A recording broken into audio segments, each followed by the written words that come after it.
నమస్కారం, సాక్ష్యం న్యూస్ కి స్వాగతం. హెడ్లైన్ చూద్దాం. జనజాతర సభలో ఆకట్టుకున్న రాహుల్ రేవంత్ ప్రసంగాలు.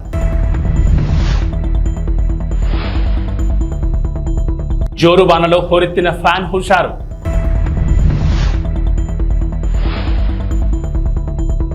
వైఎస్ఆర్సీపీ ఎమ్మెల్యే అభ్యర్థి కంబం విజయరాజు ఎన్నికల ప్రచారం.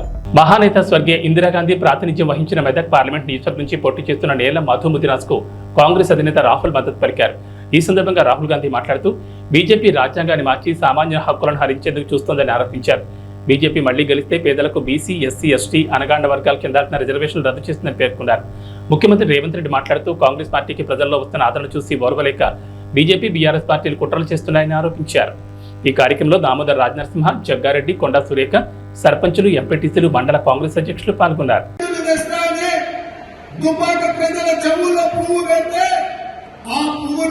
శాసనసభ ఎన్నికల్లో బండకేసి కొట్టిండ్రు, ఉప్పు తీసి ఉప్పు పోసి పాత వేసింది. ఇక ఉండగానే బీఆర్ఎస్ నాయకుడు బీఆర్ఎస్ నుంచి నిలబడ్డాడు ఎవరో కాదు, మన మల్లన్న సాగర్ లో, మన రంగనాయక సాగర్ లో, మన కొండ పోచమ్మలో వేలాది ఎకరాల భూములను, వేలాది మంది రైతులను ముంచి వాళ్ళ సొంత భూములు. मनरेगा పథకంలో భాగంగా ఈ రోజు కార్మికులకు 250 రూపాయలు దొరుకుతూ ఉన్నాయి. सरकार आने के बाद उनको 400 रुपए मनरेगा के लिए मिलेंगे. అది వచ్చి ప్రభుత్వం వచ్చిన తర్వాత मनरेगाలో భాగంగా 400 రూపాయలు కార్మికులకు ఇవ్వడం జరుగుతుంది. और जो आशा और आंगनवाड़ी में महिलाएं काम करती हैं, उनकी आमदनी हम दुगनी करने जा रहे हैं. ఎవరైతే ఆశాలో ఉన్నారో, అంగన్వాడీలో పనిచేస్తున్నటువంటి మహిళలు ఉన్నారో వాళ్ళకు వచ్చేటటువంటి సంపాదన ఏదైతే ఉందో దాన్ని మేము రెట్టింపు చేస్తాము. గట్టిగా చప్పట్లు కొట్టండి. भाइयों बहनों, मैं आपको साफ बताना चाहता हूँ. స్నేహితులారా, సోదర సోదరీమణులారా, నేను మీకు స్పష్టంగా చెప్పాలనుకుంటున్నాను. एक लाइन में मैं आपको इंडिया सरकार के बारे में बताना चाहता हूँ. కేవలం ఒకే ఒక పంక్తిలో, ఒకే ఒక లైన్లో, ఒకే ఒక వాక్యంలో నేను ఇండియా ప్రభుత్వాన్ని గురించి నేను చెప్పాలనుకుంటున్నాను. जितना पैसा नरेंद्र मोदी जी ने हिंदुस्तान के अरबपतियों को दिया है, उतना ही पैसा हम हिंदुस्तान के गरीब लोगों के बैंक अकाउंट में डालने जा रहे हैं. ఎంత సొమ్మైతే నరేంద్ర మోడీ గారు కోటీశ్వరులకు, ధనవంతులకు, కుబేరులకు ఇచ్చారో అంత సొమ్మును మేము పేదల యొక్క బ్యాంకు అకౌంట్లలో వేస్తాము. अंत में भाइयों बहनों, ये अम्बेडकर जी का संविधान है, गांधी जी का संविधान है, इसकी हम सबको मिलकर रक्षा करनी है. స్నేహితులారా, నేను చేతిలో పట్టుకున్నటువంటి పుస్తకం ఏదైతే ఉందో అది అంబేద్కర్ గారు రాసినటువంటిది, గాంధీ గారి స్వప్నం. కాబట్టి ఆ పుస్తకాన్ని, ఆ సంవిధానం అంటే ఆ రాజ్యాంగాన్ని పరిరక్షించుకోవాల్సిన బాధ్యత ప్రతి భారతీయుడి మీద ఉంది. रिजर्वेशन की रक्षा करनी है, पब्लिक सेक्टर की रक्षा करनी है, किसानों, मजदूरों, बेरोजगार लोगों को की रक्षा करनी है. రిజర్వేషన్ల ఫలితంగా రిజర్వేషన్లను మనం కాపాడుకోవాలి. అదే విధంగా కార్మికుల్ని కాపాడుకోవాలి, కర్షకుల్ని కాపాడుకోవాలి, పేదవాళ్ళని కాపాడుకోవాలి, ఇవన్నీ కాపాడుకోవాలి. పక్షపాతి బీసీలు బాగా బతకాలి, వాళ్ళు బాగా ఉండాలి అనేటువంటి ఆలోచనతోటి మేనిఫెస్టోలో బీసీ గణన చేయమని చెప్పడం మనందరికీ కూడా అదృష్టంగా భావించాలి. మరి ఈరోజు బీజేపీ పార్టీ మైనార్టీల రిజర్వేషన్ తీసేస్తాము అని మాట్లాడుతూ మైనార్టీ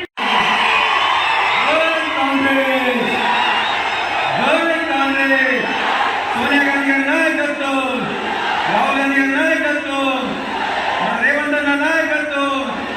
చాలా సంతోషం అన్న. ఈరోజు ఈ జనజాతర కార్యక్రమానికి ముఖ్య అతిథిగా వచ్చిన మన ప్రియతమ నాయకులు తుమ్మలపాలెంలో మత్స్యకారుల అభివృద్ధి కృషి చేస్తానని సర్నాల తిరుపతిరావు అన్నారు. ఈ సందర్భంగా మాట్లాడుతూ విజయవాడ ఎంపీగా కేసీఆర్ నానిని, ఎమ్మెల్యేగా తనను అఖండ మెజార్టీతో గెలిపించాలని కోరారు. తుమ్మలపాలెంలో 20 కుటుంబాల మత్స్యకారులు వైఎస్ఆర్సీపీ పార్టీలోకి పార్టీ కండువా కప్పి సాదరంగా ఆహ్వానించారు.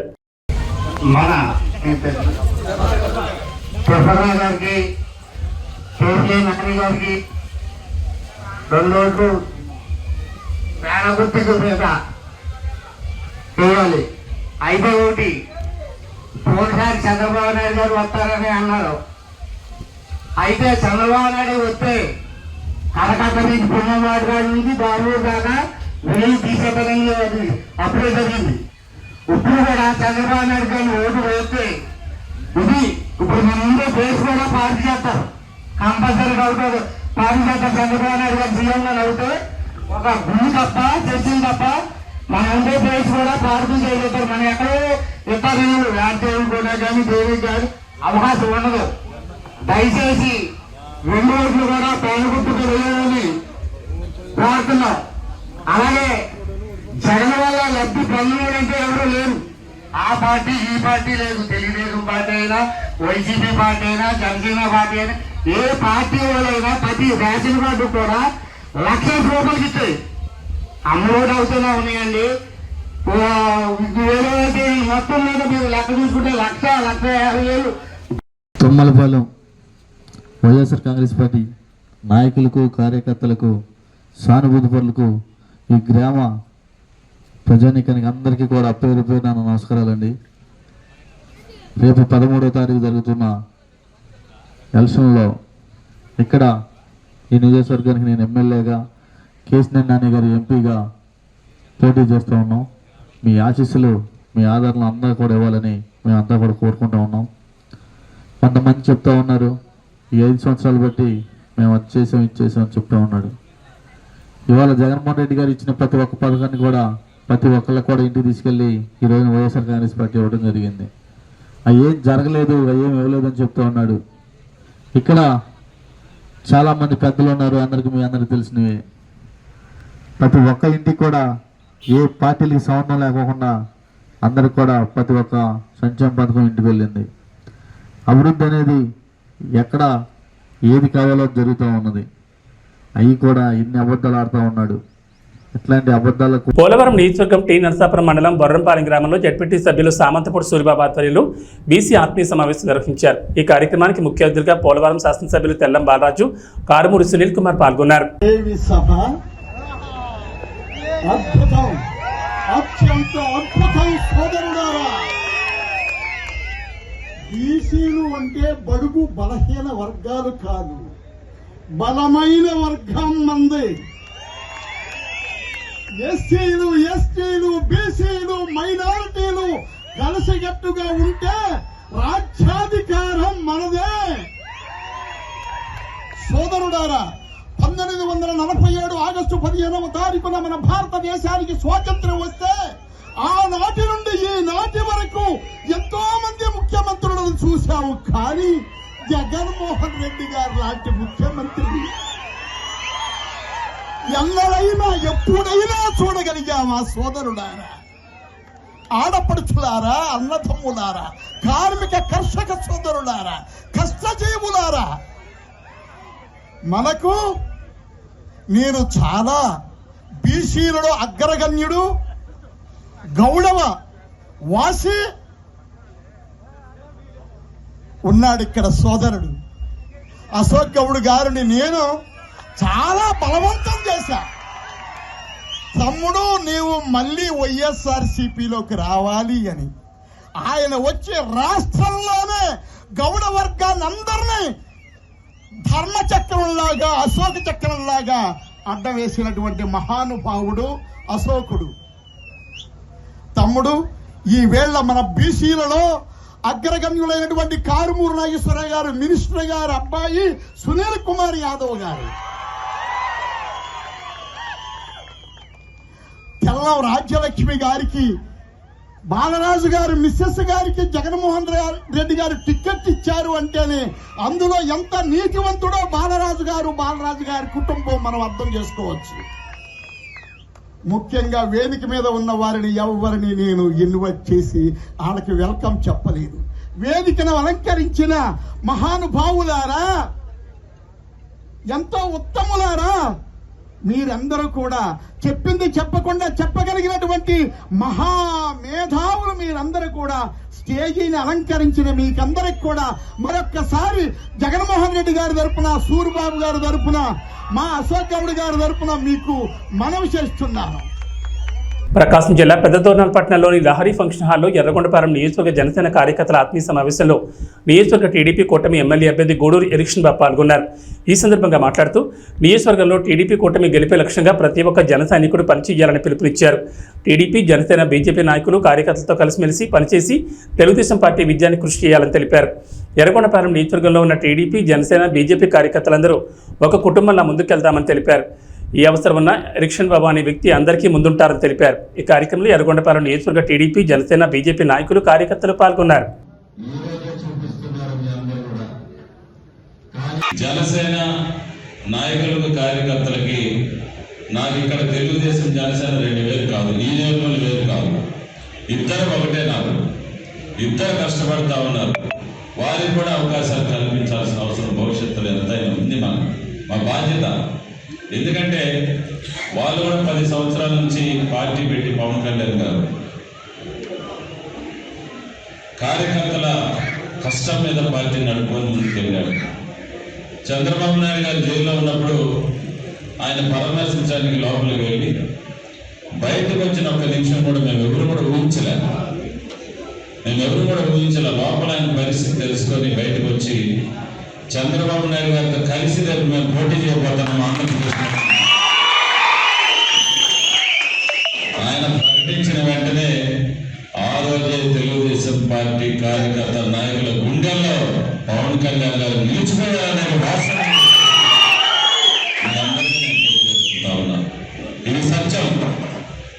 ఈ రాక్షస పరిపాలన అంతమందించేదాన్ని, ఈ రాష్ట్రంలో జగన్మోహన్ రెడ్డి గారిని వారి యొక్క అరాచకాల్ని అంతమొందించేదానికి పవన్ కళ్యాణ్ గారి మద్దతు ఆ సమయంలో మనకి కొండంత అండన ఇచ్చినటువంటి మాట వాస్తవం అని చెప్పేసి శ్రేణులందరూ కూడా నేను తెలియజేసుకుంటా ఉన్నాను.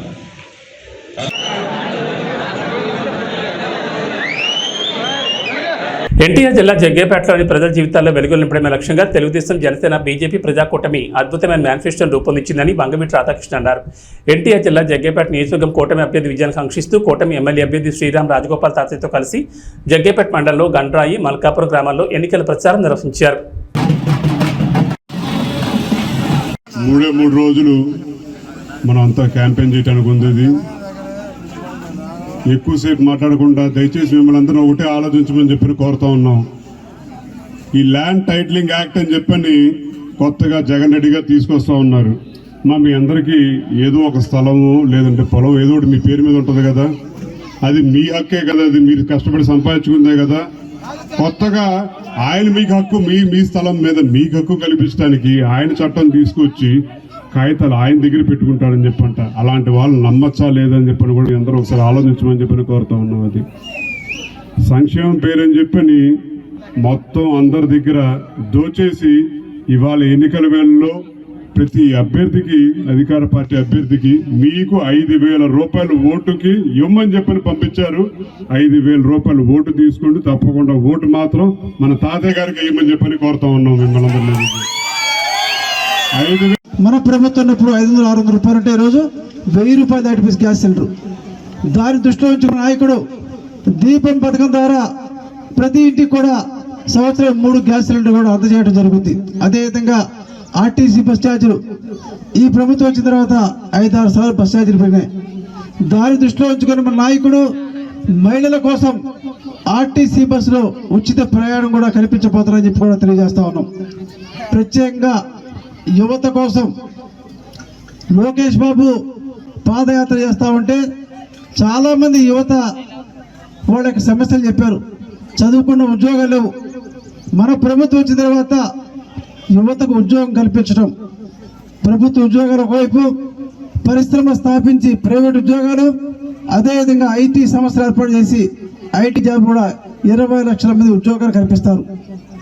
ఎవరికైతే ఉద్యోగం లేదో అటువంటి వాళ్ళకి నిరుద్యోగ భృతి కింద ప్రతి నెల 3,000 రూపాయలు కూడా అందజేయడం జరుగుతుంది. ఇవన్నీ దృష్టిలో ఉంచుకోండి. ఎవరికైతే పేదవాళ్ళకి సొంత ఇంటి లేదో ఇంటి స్థలం 3 సెంట్లు స్థలం ఇచ్చి పక్కా గృహం కూడా ఏర్పాటు చేస్తారు. అదేవిధంగా ఇంటింటికి కూడా కుళాయి పప్పు కూడా ఏర్పాటు చేస్తామని చెప్పి కూడా మనం మేనిఫెస్టోలో చేసాం. మరి బీసీ ఎస్సీలకు ఈరోజు ఎస్సీలకు 50 సంవత్సరాలకే పెన్షన్ ఇస్తా ఉన్నాం. ఎస్సీలతో పాటు బీసీలు కూడా రాబోయే రోజుల్లో మన ప్రభుత్వం వచ్చిన తర్వాత 50 సంవత్సరాలకే వృద్ధాప్య పెన్షన్ కూడా ఇవ్వడం జరుగుతుంది. ఏదైనా సరే బీసీలు కావచ్చు, ఎస్సీలు కావచ్చు, రైతాంగం కావచ్చు, యువతకి, మహిళలకు అందరూ మేలు జరగాలంటే తెలుగుదేశం పార్టీ అధికారం వస్తేనే సాధ్యపడుతుంది. ప్రత్యేక పొదుపు సంఘ మహిళల కోసం మన ప్రభుత్వం వచ్చిన తర్వాత 10 లక్షల వరకు కూడా వడ్డీ కట్టగల ఈ రోజు ప్రభుత్వం 3 లక్షలు మాత్రమే. తాడేపల్లిగూడెంలో దేవాదాయ ధర్మాదాయ శాఖ మంత్రి కొట్టు సత్యనారాయణను ప్రభుత్వ కార్యాలయం నుంచి ఉద్యోగులు బయటకు పొమ్మన్నారు. తాడేపల్లిగూడెంలో పోస్టల్ బ్యాలెట్ ఓట్లు వేస్తున్న ఉద్యోగులను బెదిరించిన మంత్రి కొట్టు సత్యనారాయణపై ఉద్యోగులు తిరగబడ్డారు. మీరు బెదిరిస్తే బెదిరిపోయే రోజులు పోయాయి, భయపడిపోయేవాడు ఎవరూ లేరని అన్నారు. నీ కాలం చెల్లిందంటూ మంత్రిపై ఉద్యోగులు తిరగబడడంతో పోలీసుల సాయంతో జారుకున్న పరిస్థితి నెలకొంది.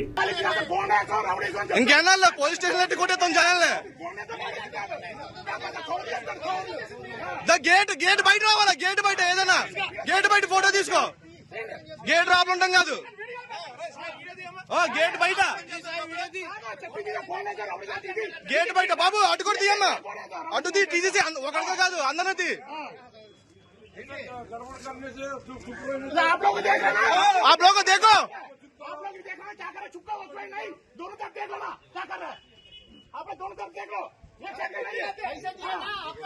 पैसा दिए ना क्या पे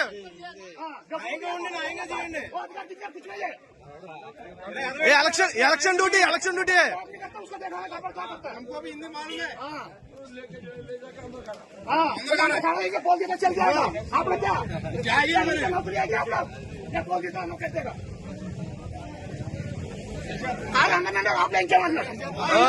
ఇంకా అయిపోయింది, రోజులు అయిపోయినాయి, బెదిరించి భయపడే రోజులు అయిపోయినాయి అందరి దగ్గర.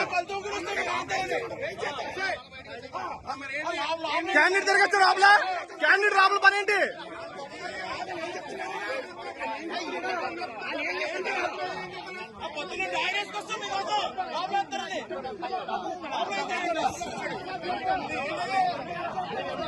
అంటే క్యాండిడేట్ రాబుల పని ఏంటి?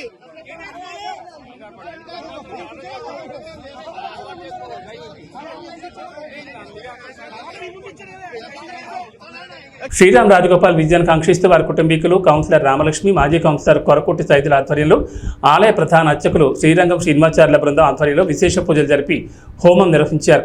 వారి విజయం తథ్యమవ్వాలని భగవంతుని సేవలో కార్యకర్తలు, అభిమానులు పాల్గొన్నారు.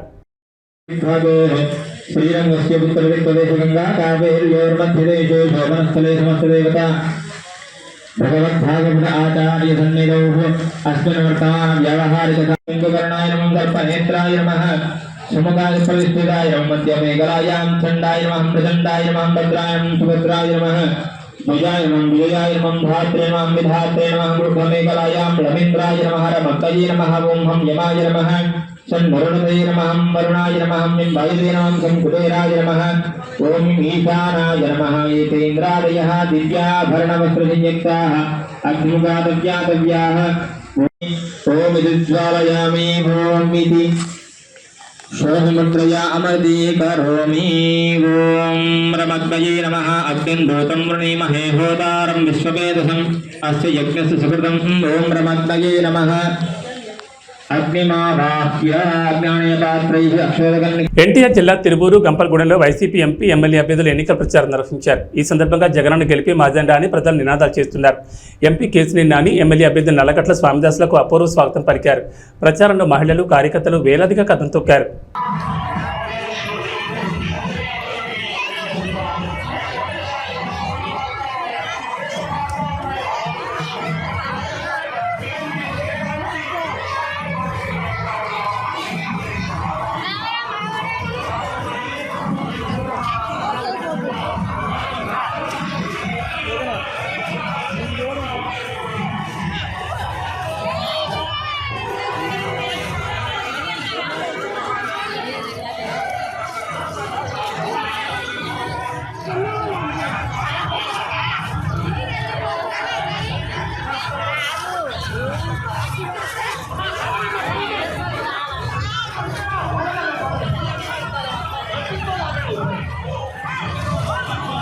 ఈ జెండా ముందుండాలి, మాకు అడ్డం వస్తుంది. మంచి తిరుపట్ల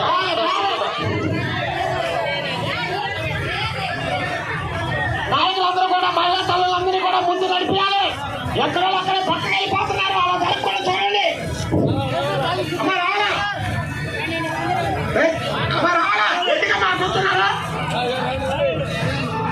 ఇచ్చాపురం నియోజకవర్గ ఉమ్మడి అభ్యర్థి బెందాలం అశోక్ కొర్లం పరిసర ప్రాంతాల్లో ప్రచారాన్ని కొనసాగించారు. ఎక్కడికి వెళ్లినా ప్రజలు జేజేలు పలుకుతూ స్వాగతం పలికారు. అత్యధికంగా మహిళలు పాల్గొని హారతలిస్తూ తిలకం దిద్దుతూ గెలుపు కోసం తమ వంతు కృషి చేస్తామని హామీ ఇచ్చారు. మాది మాకన్నపురము. నా పేరు మధ్యలో మహాలక్ష్మి. మాకు అశోక్ బాబే కావాలి. మాకు అశోక్ బాబుకే గెలిపిస్తాం. చంద్రబాబు నాయుడు గెలల్లా, అశోక్ బాబు గెలల్లా, రామ్మోహన్ నాయుడు గెలల్లా. మంచిగా చేసినారు. రోడ్లు, కరెంట్లు అన్ని చేసినారు. బిల్డింగ్ చేసినారు. అన్నీ బాగుపడతాయి. నీళ్ళు తాగలేకపోతున్నామని ఒక మహిళ ప్రశ్నించింది. మహిళ ప్రశ్నించిన వెంటనే సాయంత్రం అక్కడ ఉన్నటువంటి వైసీపీ గూండాలు వెళ్ళి ఆమెను ట్రాక్టర్తో గుద్ది చంపేశారు. ఈరోజు దాని మీద కేసు లేదు. ఒక చిన్న కుర్రోడు వాళ్ళ అక్కని ఎందుకు ఏడిపిస్తున్నారని అడిగితే 10వ తరగతి కుర్రోడిని పెట్రోల్ పోసి తగలబెట్టేశారు. కేసు లేదు. ఇక్కడ మన నియోజకవర్గంలో ఒక వాలంటీరు ఒక వ్యక్తికి తల మీద నరికితే 18 కుట్లు పడితే కేసు లేదు. ఈ రకంగా కొంతమందిని పోలీస్ డిపార్ట్మెంట్ ని వాళ్ళు గుప్పెట్లో పెట్టుకుని ప్రజల్ని భయభ్రాంతులకు గురి చేయడం. ఇక పనికిమాలిన వ్యవస్థ మీకు తెలుసు, వాలంటీర్ వ్యవస్థ. అది ఎంత పనికిమాలిన వ్యవస్థ అంటే వాడికేమో జీతం అట మన డబ్బుల్లోంచి ఇవ్వాలట. మన డబ్బులని ఎందుకన్నానంటే మనం కొన్న పప్పు ఉప్పు మీదకి వచ్చినటువంటి ట్యాక్స్ నే 5,000 రూపాయలు హానరోరియంగా ఈరోజు వాలంటీర్లకు ఇస్తున్నారు. మన డబ్బు ఆడికి ఇస్తే ఆడొచ్చి మన భుజాన్ని కూర్చుంటున్నాడు. మీరు తెలుగుదేశం వాళ్ళు మీటింగ్కి వెళ్తే మీకు పెన్షన్ కట్ చేస్తాం, మీకు తెలుగుదేశం వాళ్ళు మీటింగ్లకు వెళ్తే మీకు రేషన్ కార్డు కట్ చేస్తాం, లేకపోతే అమ్మఒడి ఇవ్వం అని బెదిరిస్తున్నాడు. ఈరోజు వచ్చి మన మీద పెత్తనం చెలాయించే ప్రయత్నం. ఈ మధ్యన ఇంకో కొత్త డ్రామా. పాపం పెన్షన్ తీసుకుంటున్నటువంటి పెద్దవాళ్ళు ఇక్కడ చాలా మంది ఉన్నారు. ఎలాంటి డ్రామాలు ఆడుతున్నారంటే, అమ్మ నాకు తెలియక అడుగుతారు, 5,000 రూపాయలు నీకు ప్రభుత్వం ఇస్తుంది కదా, ప్రభుత్వం ఇస్తుంది. ప్రభుత్వం ఇస్తే నువ్వు ఎవరికి పనిచేయాలి? ప్రభుత్వంకా పార్టీకా? ప్రభుత్వానికి పనిచేయాలి. మరి ఈరోజు నువ్వెందుకు రాజీనామా చేసావు? ఎందుకంటే ఎలక్షన్ కమిషన్ నీకు క్లియర్గా గైడ్ లైన్స్ ఇచ్చింది.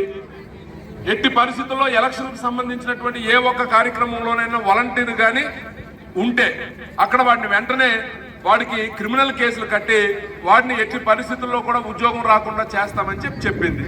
చెప్పగానే జగన్మోహన్ రెడ్డి ఉలికి పడ్డాడు. వెంటనే ఏం చేశాడు? వాలంటీర్లతో రాజీనామా చేయించి ఈరోజు ఇంటికి ఇస్తున్నటువంటి పెన్షన్లు మీరు వెళ్ళి బ్యాంకుల దగ్గర క్యూలు కట్టాల్సినటువంటి పరిస్థితి కల్పించాడు. ఈ ప్రాసెస్ లో కొంతమంది ముసలి వాళ్ళు చనిపోయారు. మరి ఈ చనిపోయినటువంటి వారికి బాధ్యులు ఎవరండి? ఏమంటే ఈ చనిపోవడం కూడా చంద్రబాబు నాయుడు గారు తప్పని చంద్రబాబు నాయుడు మీద తోసే ప్రయత్నం చేస్తున్నాడు. అంటే తండ్రి శవం పక్కన సంతకాలు తీసుకున్నటువంటి ఈ దగుల్బాజీ వెధవకి ఆఖరికి శవాలతో రాజకీయం చేయడం అలవాటు అయిపోయింది. 2019లో అలపేస్తున్నాడు, అది చంద్రబాబు నాయుడు గారు తప్పు అంటున్నాడు.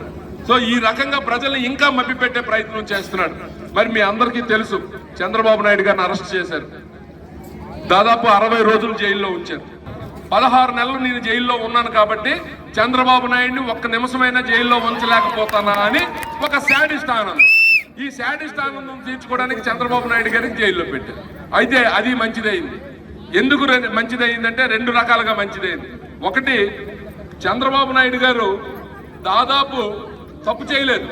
చంద్రబాబు నాయుడు గారు నాకు తెలిసి రోజుకు 3-4 గంటలు పడుకుంటానేమో, 24 గంటలు పనే చేస్తుంటాడు. ఆ 60 రోజులు జైల్లో ఉండడం వల్ల పెద్ద ఆయన కొంచెం విశ్రాంతి దొరికింది. మొదటి మంచిది. రెండో మంచితనం ఏంటంటే, సహజంగా ఎవడైనా అరెస్ట్ అయితే, ఇప్పుడు మన ఊర్లోనే ఎవడైనా అరెస్ట్ అయ్యాడు అనుకోండి, మనం ఆయన ఒక దొంగలాగా చూస్తాం, మాట్లాడడానికి ఇష్టపడం. మాట్లాడితే నా పక్కనోడు ఎవడైనా నా గురించి తప్పుగా అనుకుంటాడేమో అని దూరంగా ఉంచుతాం. అలాగే జగన్మోహన్ రెడ్డిని జైల్లో పెడితే అటువంటి దొంగలే వెళ్ళి జైల్లో కలిశారు తప్ప వేరే వ్యక్తి అవ్వడు కూడా ఆయన పట్టించుకోలేదు. సమయం ఇది. ఎందుకంటే ఇంకా 3 రోజులు ఉంది. ఈ 3 రోజుల్లో మరి రామరావణ యుద్ధం జరగబోతుంది. మీ అందరికీ తెలుసు. జగన్ ఏబీ బులెటిన్ విశేషాలు. నమస్కారం.